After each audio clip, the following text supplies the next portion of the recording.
ఢిల్లీ ముఖ్యమంత్రి అరవింద్ కేజ్రీవాల్ ను లిక్కర్ వ్యవహారంలో ఈడీ అధికారులు అరెస్ట్ చేశారు.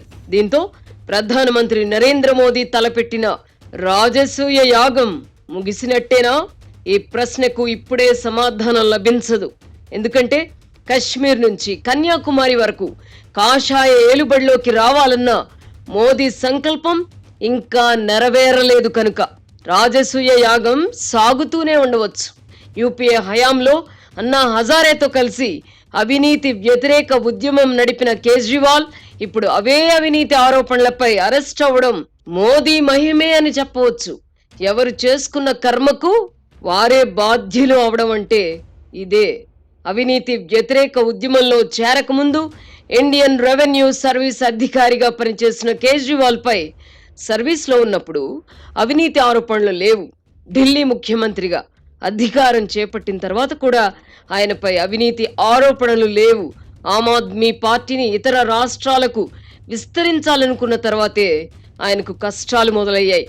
ఢిల్లీ ఏం సరిపోతుంది, దేశాన్నే ఏలేద్దామనుకున్న కేజ్రీవాల్ తన పార్టీని పలు రాష్ట్రాలకు విస్తరించారు. మద్యం కేసులో స్వీకరించిన ముడుపుల మొత్తాన్ని పంజాబ్, గోవా ఎన్నికల్లో ఖర్చు చేశారని ఈడీ ఆరోపిస్తోంది.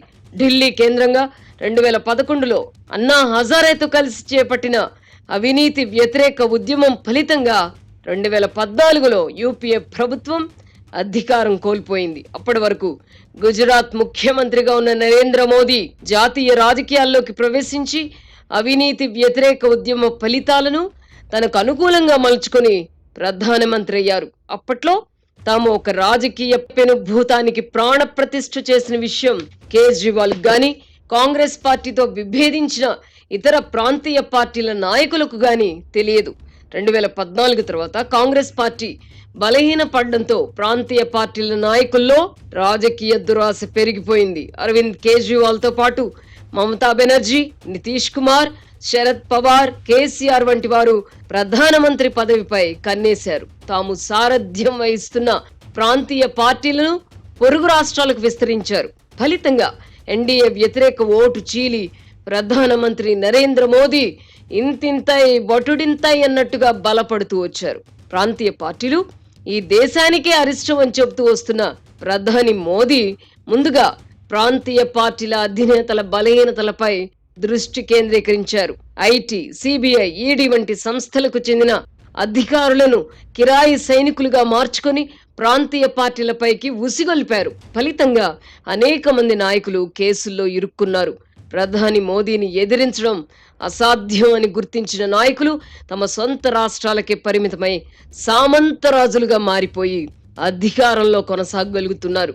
మాయాబజార్ సినిమాలో ఘటోత్కచుడి సైన్యం కోర్ కోర్ శరణ్ కోర్ అని ప్రత్యర్థులను వేటాడినట్టుగా ఇప్పుడు ప్రధానమంత్రి మోదీ రాజకీయ ప్రత్యర్థుల నుంచి ఇదే ఆశిస్తున్నారు.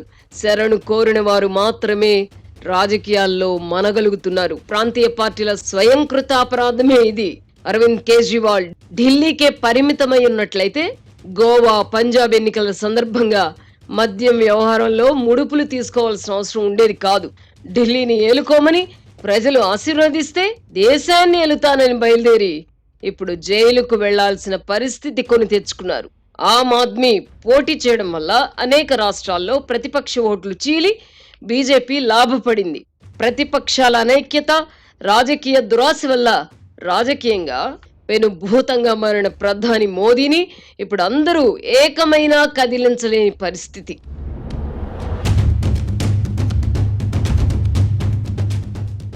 మనిషి బ్రతికితే రాజులా బ్రతకాలి, రారాజులా బ్రతకాలి. అందుకు మార్గం స్వర్గసీమ సుకేతనంలో భూమి కొనుగోలు చేయడమే. వెంచర్ ముగింపు పథకంలో భాగంగా మార్కెట్ ధరతో పోలిస్తే 33% ఆదా. పశ్చిమ బెంగాల్ ముఖ్యమంత్రి మమతా బెనర్జీ నిన్నటి వరకు ఎగిరెగిరి పడ్డారు. ప్రధానమంత్రి అయిపోదామని కలలుగన్నారు. స్వరాష్ట్రంలో ఎదురుండకూడదని వామపక్ష కూటమిని దెబ్బతీశారు. అయితే అప్పుడు ఆమెకు తెలీదు, తన చర్య వల్ల ఏర్పడిన శూన్యాన్ని ప్రధాని మోదీ తన పార్టీకి అనుకూలంగా మార్చుకుంటారని. తత్వం బోధపడేసరికి జరగాల్సిన నష్టం జరిగిపోయింది. ఇప్పుడు కనీసం సొంత రాష్ట్రాల్లో అయినా అధికారంలో కొనసాగాలంటే నరేంద్ర మోదీ అనే రాజకీయ పెనుభూతానికి తల వంచక తప్పదని గుర్తించారు. ఈ కారణంగానే ఇండియా కూటమి గురించి ఆమె ఇప్పుడు పెద్దగా మాట్లాడడం లేదు. అంతకుముందు ఢిల్లీలో తరచుగా హడావుడి చేయడాన్ని చూసాం. బీహార్ ముఖ్యమంత్రి నితీష్ కుమార్ కూడా ప్రధానమంత్రి కావాలని కలలుగన్నవారే. ఆయనకు ముందుగానే జ్ఞానోదయమై ఇండియా కూటమి నుంచి తప్పుకొని బీజేపీతో కలిసి మరోమారు ముఖ్యమంత్రిగా ప్రమాణ స్వీకారం చేశారు.